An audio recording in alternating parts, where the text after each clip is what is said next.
Welcome to MN Automation Academy Automation Pills. If you want to group different data types into a single entity, you can use a structure. Structures let you create your own custom data types. Inside, we can define its members, and then we can declare a variable of this new type.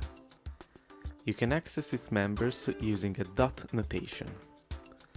Structures allow you to make your code more organized and readable. Using structures also simplifies passing complex data to function blocks or functions, as you can pass the entire structure as a single parameter. If you are using large structures, I advise you to use var-inouts for your function blocks or functions, in order to avoid copying large chunks of data. If you are interested in more automation pills, interactive simulation exercises, or complete courses in industrial automation, please check out mnautomationacademy.com. Follow us on LinkedIn and YouTube for more updates.